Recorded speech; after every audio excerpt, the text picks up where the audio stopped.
අපි හඳුනන දැන් ඔය ප්‍රත්‍යක්ෂාව ගැන කතා කරනකොට දැන් මම දකින දෙයක් තමයි දැන් අපි තුල තියෙන වංචක ධර්මات මේ ප්‍රත්‍යක්ෂාව නාමයෙන් මතුවෙලා ඒ වංචක ධර්මයේ පෝෂණය කරන අවස්ථාත් මට පේනවා. දැන් සමහර වෙලාවට දැන් මට හිතෙන්න පුළුවන් දැන් මට යමකට ලෝභකමක් තියෙනවා නම් ඔව් වියදම් කිරීම සම්බන්ධයෙන් ප්‍රශ්න තියෙනවා නම් ඔව් අපිත් ඉතින් ඔය අල්පේච්ඡය තමයි අපිට ඉතින් වැඩි දෙයක් ඕනේ නැහැ කියලා ඒ වගේ සිතුවිල්ලකින් අපි හැමෝම අර දැන් ප්‍රත්‍යක්ෂා නාමයෙන් ඔව් අර අකුසලෙහිම යෙදෙන්න පුළුවන්. අපි හඳේ එහෙම කොහොමද දැන් ප්‍රත්‍යක්ෂයෙන් අර අන්ත දෙකම කියන්නේ එක පැත්තකින් මේ අනවශ්‍යයි කියලා අතාරින්නෙත් නැහැ. මේවා ජීවිතයට අවශ්‍යයි කියලා දකිනවා. ඒ අවශ්‍ය ප්‍රමාණයෙන්ම සීමා වෙලා එතනින් පස්සේ අර කාමච්ඡන්ද කියන නීවරණ වැඩෙන්නේ නැති විදිහට තියාගෙන ඉන්න ඒ සමබරව තියාගන්නේ කොහොමද අපි හඳුනන අර අන්තවලට නොඇටි. ඒ සම්බරව තියාගන්න මහත්ව සම්මා දිට්ඨියෙන් සම්මා සංකප්පයෙන් පෝෂණය වෙන්නේ. එච්චර වෙන දෙයක් නැහැ. සම්මා දිට්ඨියෙන් සම්මා සංකප්පයෙන් පෝෂණය නොවුන තැනදී සම්මා සතිය බවට පත් වෙනවා. තේරෙනවද? ඉතින් මෙතනදී ප්‍රත්‍යක්ෂාව කියන කාරණේ හැම වෙලාවෙම සම්මා දිට්ඨිය අර්ථයන්ගෙන් පෝෂණය වෙනවා. සම්මා සංකප්පයෙන් පෝෂණය වෙනවා. තේරෙනවද? ඉතින් මේ පෝෂණය වෙද්දී අපි යමක් අත්හැරදී තව දෙයක් අල්ලා ගන්නවනම් ඒක ඉතින් අත්හැරීමක් නෙමෙයි. ඒක අත්හැරීමේ නාමයෙන් කරගන්නා වූ බරපතල වූ අල්ලා ගැනීම.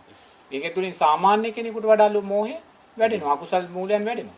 ඒ නිසා සමාජයේ ওই කාරණේ තියෙනවා. මොකද ලෝභ සිත නිසා, ලෝභකම නිසා කෙනෙක් ආහාර අවුම් ප්‍රමාණයට ගන්න. තේන. ඇඳුම් පැළඳුම් අවුම් ප්‍රමාණයට පරිහරණය කරනවා. නමුත් ඒක මහත්ය ප්‍රත්‍යක්ෂාව බවට පත් වෙන්නේ. ඒක ප්‍රත්‍යක්ෂාව බවට පත් වෙන්න මොකද ප්‍රත්‍යක්ෂාව බවට පත් වෙන්න නම් ඒක සම්මා දිට්ඨියෙන් සම්මා සංකප්පයෙන් පෝෂණය වෙච්ච තැනක් වෙනවා. තේන්න. පෝෂණය වෙච්ච සමක් වෙනවා. ඒතර මේ පෝෂණය වෙලා නැත්තම් මහත්යෝ ඒක කවදාකවත් සම්මා සතියක් වෙන්නේ නැහැ. තේන්න. ඒක මේ සතියක් බවටපත් වේ. සතියක් බවටපත් වේ. අරවෙන් දුර්වල වෙලා එයා අතහැරීමේ නාමයෙන් එයා අකුසලයක් තුල ජීවත් වෙනවා. මොකද අකුසල් මූලයක් තුල ලෝභසිත වඩනවා. ලෝභසිත වැඩි වීම නිසා මාත්‍ය එයා නිරේතුරුවම මේ අකුසල් මූලයන්ට ගමන් කරනවා. ඒ නිසා ඔය කාරණේදී අපි සමාජය තුල ඕක නැත්තේ නැහැ. සමාජය තුල ඕක නැත්තේ නැහැ. සමහරව මගේ අල්පේච්ඡභාවය පෙන්වන්න අල්පේච්ඡ ජීවිතයක් ගත කරනවා. නමුත් ගත කළත් අප්‍රමාණ ධනෙ තියෙනවා. ඒවා රැස් කරනවා. නමුත් මම අල්පේච්ඡයි කියන කාරණේ සමාජයට පෙන්වනවා. නමුත් මේ සෑම දෙයක්ම මහත්වෝ සම්මා දිට්ඨියේ සම්මා සංකප්පයන්ගේ දුර්වලභාවයන් නිසායි සකස් වෙන්නේ. එතකොට ඒ පෙන්වන්නා වූ අල්පේච්ඡභාවයේ නිරේතුරුව මහත්වෝ මිත්‍යා දෘෂ්ටික භාවයට තමයි අපි අරගෙන යන්නේ. මේ මිත්‍යා දෘෂ්ටික භාවයට අරගෙන යද්දී අර ලෝභ සිත නිසා සමහර විට ඒ අය പ്രേත ලෝකෙට වැටෙන තියෙන ඉඩකඩ ගොඩාක් වැඩි. പ്രേත ලෝකෙට වැටෙන තියෙන ඉඩකඩ ගොඩාක් වැඩි. ඒ වගේ නිරේතුරුවම ඉතින් මෙවැනි ධර්මයන් අපි ජීවිතයට එකතු කරගatti මහත්වෝ ඉතින් වංචාකාරී ධර්මයන් අප්‍රමාණව සිද්ධ වෙනවා. මේ වංචාකාරී ධර්මයන් සිද්ධ වෙන්නේ කිසිම වෙන හේතුවක් නිසා නෙමේ කල්යාණ මිත්‍රාශ්‍රයේ සද්ධර්ම ශ්‍රවණේ නුවණින් මෙලි මේ දුර්වලතාවය නිසා ඇති කරගන්නා වූ සම්මා දිට්ඨිය සම්මා සංකප්පයන්ගේ දුර්වලභාවයන් නිසා. ඒ නිසා ඉතින් Tamanට ලැබුණු අවස්ථාව Taman අහිමි කරගන්නවා. Tamanට ලැබුණු අවස්ථාව Taman අහිමි කරගන්න මොකද Tamanට ලැබුණා නම් යමක් ඒ ලැබුණේ හේතුවක් නිසාමයි. හේතුවක් නිසාමයි. ඉතින් හේතුව නිසා ලැබුණ දේ මහත්වෝ භුක්ති විඳින්න ඕනේ, පරිහරණය කරන්න ඕනේ. නමුත් ඒ පරිහරණය කරන්න ඕනේ අපේ සීමාවන් තුල ඉඳිමින්. එච්චරයි. සීමාවන් තුල ඉඳිමින් කවුරුත් කාටවත් බුදුරජාණන් වහන්සේ කියන්නේ නැහැ පොල් සම්බෝලයි බතු කන්න කියලා. ව්‍යංජන තුනක් එක්ක බත් කන්න පුළුවන් අවස්ථාව තියෙන කෙනෙකුට පොල් සම්බෝලයි බතුයි කන්න කියලා බුදුරජාණන් වහන්සේ කියන්නේ. ඒ කනවා නම් ඒක යාගේ අකුසලයක්. ඒක යාගේ අකුසලයක්. තේරෙනවද? ඒ අකුසලයේ වගේ මෙයා වියදම් නොකිරීම නිසා නැවත නැවත ලෝභසිත සකස් කරගෙන තව අකුසලයට අදාළ ධර්මතාවයන් ජීවිතයකට තුක කරගන්න.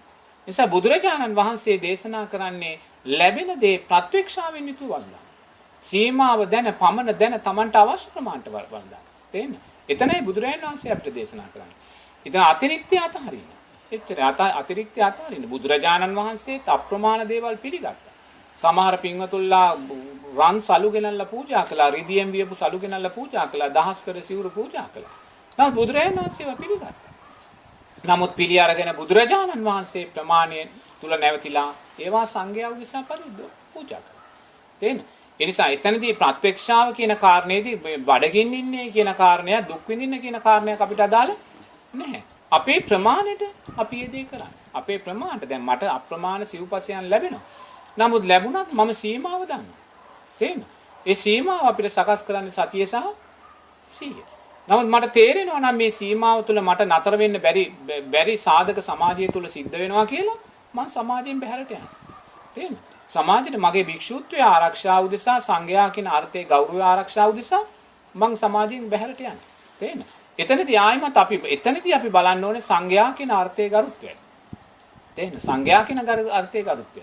ඒතර සංඝයා කියන අර්ථයේ ගරුත්වය හොයන්නේ නැතුව අපි අර ලැබෙන්නා වූ සමාජය කෙරේ බැඳිලා අපි ඉස්සරහට ගියොත් අපි ප්‍රාතිමෝක්ෂය දුර්වල කරගන්නවා සංඝයා කියන අර්ථය දුර්වල කරගන්නවා. මේ දෙකම දුර්වල කරගන්න තැනදී අර අපිට පූජා කරන පින්වතුන්ලාගේ පිනේ ශක්තිය කුසල් ශක්තිය ඔක්කොම දුර්වල වෙනවා. ඒ මොකද මම ගුණාත්මක කෙනෙක් නෙමෙයි. ගුණාත්මක කෙනෙක් නෙමෙයි.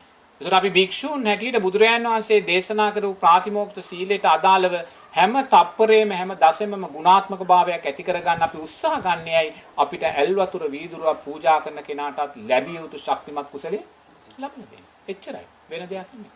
ඒගොල්ලන්ට ලැබිය යුතු ශක්තිමත් කුසලයේ ලැබලා දෙන්න.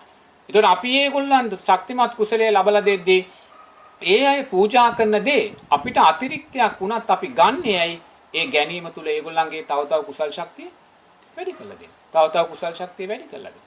අරගෙන ඒක අපි අතහැරලා දානවා. නමුත් ඒ අතහැරීම තුල ඒගොල්ලන්ගේ කුසලයේ තව වැඩි වෙනවා. දැන් සමහර පින්වතුන්ලා තුල ලොකු ප්‍රශ්නයක් තියෙනවා. ඒ පින්වතුන්ලා යමක් මට පූජා කළොත් මම ඒක පරිහරණය කරන්නේ නැහැ කියලා. තේන්න? ඒතකොට මම ඒක පරිහරණය කරන්නේ නැතුව මම ඒක සංඝයාට දෙනවා. ඒතකොට මේ සංඝයාට දෙන තැනදී ඒගොල්ලෝ ඒකට කැමති නැහැ. නමුත් ඒගොල්ලෝ දන්නේ නැහැ වඩා කුසලයේ රැස් වෙන්නේ අතහැරීමේ ශක්තිය තුලයි කියලා. තේන්න? යමෙක් මට සිවුරක් පූජා කරද්දී ඒ සිවුර මං පරිහරණය කරනවාට වඩා ඒ පූජා කළා වූ සිවුර මං ඒ මොහොතේම අතහැරලා සංඝයාට දෙන්න තැනදී අරගොල්ල පූජා කරපු කෙනාට කුසල් ශක්තිය වැඩි එතනයි. නමුත් ඒ පින්වතුන්ලා ඒක දකින්නේ නැහැ. සමහරු ගැටෙනවා. සමහරු දැකිනවා දුන්න දේ පරිහරණය කළේ නැහැ කියලා ගැටෙනවා සමහර පින්වතුන්ලා. ඒත් ඒ පින්වතුන්ලාගේ තියෙන දුර්වලභාවය. ඒතකොට අපි මම යමක් පරිහරණය කරනවාට වඩා මට නැති වුණත් මම ඒක අතහරිනවා නම් ඒ අතහැරීම තුල රැස් වෙන්නා වූ කුසලයේ අරගොල්ලන්ට ගොඩාක් ශක්තිමත් වැඩි පරිහරණය කළාට වැඩි. මොකද මෙතන පරිහරණය කළා කියන්නේ මම ඒක පාවිච්චියට ගත්තා. අතන විදර්ශනාමය කුසලයක් අතහැරීමේ කුසලයක් එනවා. තේන්න? දක්ෂයාට ඒක ලොකු ශක්තියක්. දක්ෂයාට ඒක ලොකු ශක්තියක්. ඒතර අපි මේ අතහැරීම සිද්ධ කරන්නේ නිරේතුරුවම ඒ අයගේ කුසල් ශක්තිය තව වැඩි කරගන්න. ඒතකොට කෙනෙක් දක්ෂ වෙන්න සංඝයා කියන්නේ දේ අර්ථය ඒකයි. සංඝයා කියන්නේ ඒකයි කියන්නේ සංඝයා සාමාන්‍ය ලෝකයා දකින විදියට නෙමෙයි ලෝකයා දකින්න. ඒ අය තමන්ගේ චර්යාවන් තුලින් හැම වෙලාවම උත්සාහ ගන්නේ තමන්ගේ ප්‍රාතිමෝක්ෂය ආරක්ෂා කරගෙන බුදුරජාණන් වහන්සේ ධර්ම රත්නේ සංඝ රත්නේ තියෙනා වූ ආත්මගරුත්වයත් ආරක්ෂා කරගෙන ඒ වගේම සිව්පසය ලබලා දෙන ගිහි පින්වතුන්ලාටත් ලැබිය යුතු උපරිම කුසලයේ විදර්ශනා නුවණ ලබා දීම කියන කාරණා මේ සියල්ල තුල ඉඳලා තමයි මේගොල්ලෝ දකින්නේ. එච්චරයි වෙන දෙයක් නෙමෙයි.